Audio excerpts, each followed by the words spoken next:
Mkazi wani kaida kunzwa. Pamusoro wechangamidzi. Nyaya yedu yanga inozoka musi wa10. Ndokwabvumo wangu uyo yanga akambondipa bhurukuru. Saka tikauya kudara akati aiwa mukadzi wangu ndinomuda ndichatora mhuri yangu. Saka kubva ipapo haangombera uyo kuzotitora. Yanga ikanzi inodzoka musi wa10. Ona udzoka nechikomana zvakataurwa pano nodaro. Pamusoro wechangamidzi.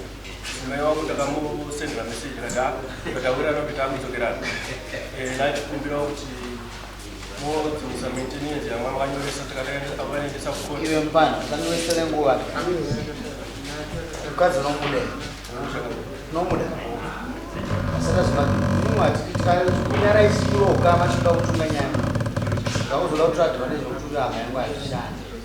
Vanhu vese hama dzangu pana sina hama yangu adava zvitoka munanga sisi kuti vana vangu sisi vangu disekuti mese muri hama dzangu. Mukadzi unomuda.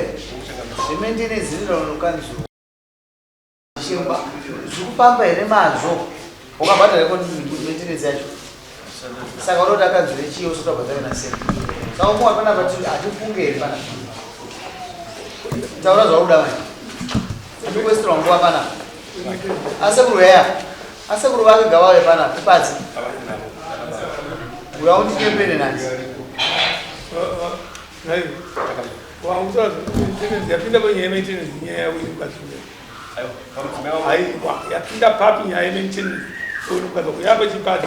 Yapa. Chipapa, we want you to be famous. Aitokuregerera boza masazitaisi. Uyu ndiani wako? Itazandika ita chipati right. Mwana, muroora mukumuda here. Ndilo tuve very clear. Alright. Ina hangu pachangu maka. Aupinzi. Pane information yani zuru inyowani. Inoratidza kuti muroora ane munhu ari kufambidzana naye. Anhu vatofunga wairamba kutaura kumashure. Saka muroora akazosendera murume wake mamessage nemistake. Achida kuforwardira chikomba chake. Saka information yakabva yabuda kuti muroora nakuzidzivitika kuti achada murume ane munhu wake kutara. Saka in fact panenge pane mumwe wechitu. Saka information iyoyo nema secrets achona information yacho yapachena ende evidence iripo. Ndo mamirira akaita nyama. Iwe wataura mazira ako. Saka kuti titi hanzi ndifosekedze mwana nezvaakatitaurira mari muzungu kuti ndo zvaitika. Ndikonengera tingangoramba titi masavhireda tingadi but zvachipa zvava. Saka iwe kuti mira ifambe na tiki. Iwewe kuti kundizwa. Ini ndakuti iye ndakuti ayo wataura wapa evidence ine basi. Ndinoratidza kuti pano achikwanisa kutora mukadzi kuzi para chikombo. Saka kuti chino ndwani pa evidence kuti chimwana wangu apa nekuda kwa information yani zuru yakauya nyowani. Zvakutityise kunani kwatiri kandi kuna mwana. Ndafa. Pane pamwe bokuti vanhu vanenge vachisekerera zvichanga vari kuda munhu pasingadi chisumuka kwaita akutyira kupasika iyo chitaura zvinyaya yako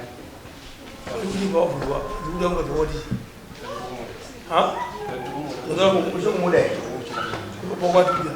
ajala munopinda munyaya kusima iwe mfana tarisa baba wako sumuka utarise baba wako mukadzi kumuda here taura kutarisa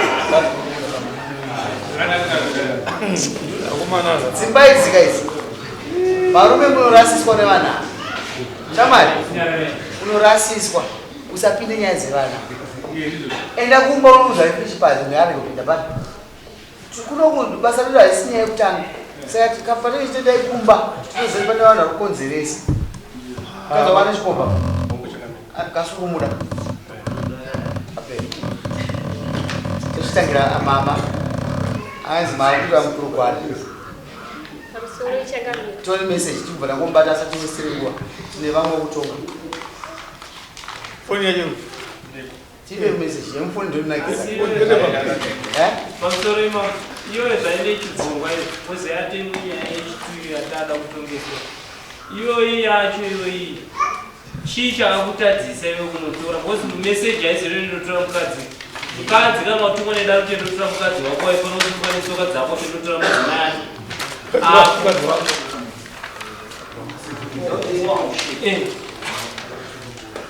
Chicha akutadza undotora mukadzi wako iwewe. Ndakamukumbira kuti andidzidziso. Ndapinda pabiwa. Chipatsi. Yo nyarara. Pakati information yako ndakugare baba. Pakati information yako ndibatsi. Kasi yako asisa manje saka ukara motungamirira chicho ndozorasika wese. Haisi pai.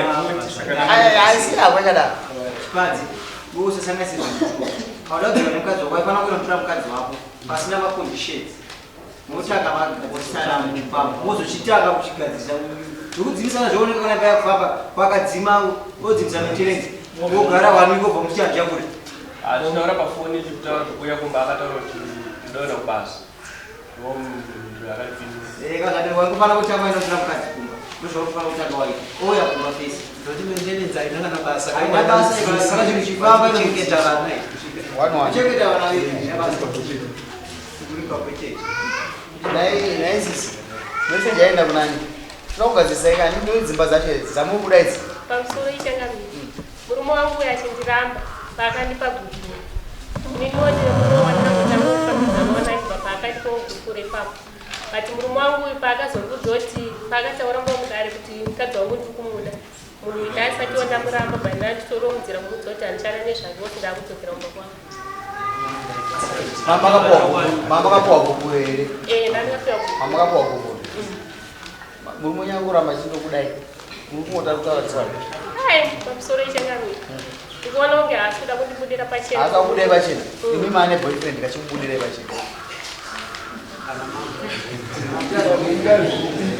Bozi nyaya iri simple. Vana basa kukanganisa vanhu ava. Uyada mukadzi wacho. Kasi mukadzi ari kuita mukuru kwada kavo. Iwe uda murume wako.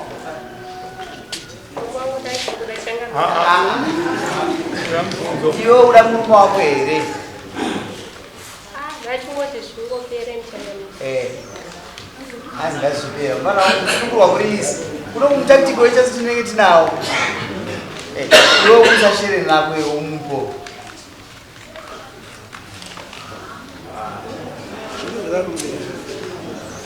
Panenge pane zvishandwa apa. Saka panenge pachinyangirana. Munhu anenge asingade kurudza kubuda, anongoti anonoka kubuda, anobenefit. Ari pamango munongopedza zvese manje. Amai, chimutambidzaka. Munotomutaurira mapointi matatu. Amuri kumurambira baba waningira ndikuramba zvakati. Toziva. Ndamushedzerai. Asi ndisazosani ndani chikombo. Mbozorisi mumurambira. Ataurisai.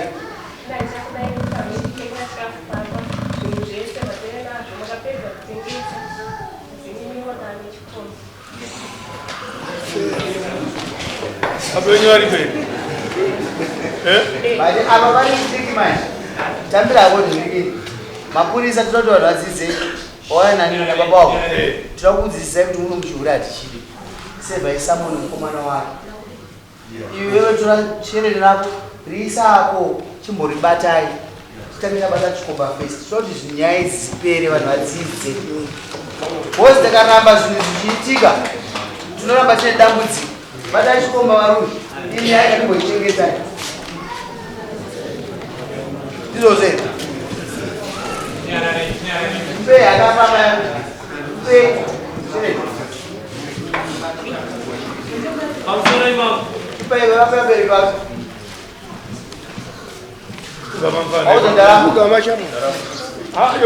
Unogara pasi wotaura zvakanaka mapfugama.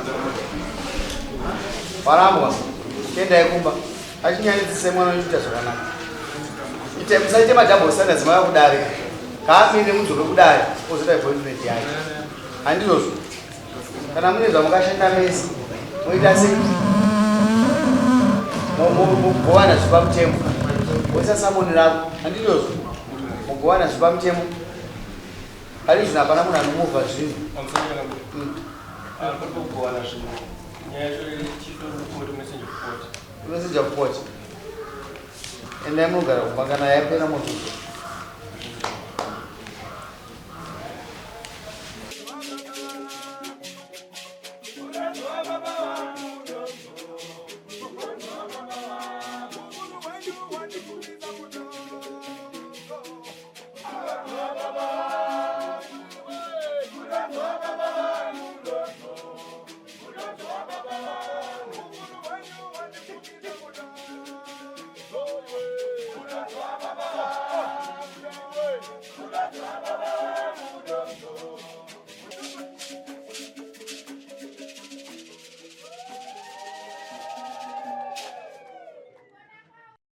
For these and more stories, tune in to Zim Newsbeat TV with Robert Tapfumani.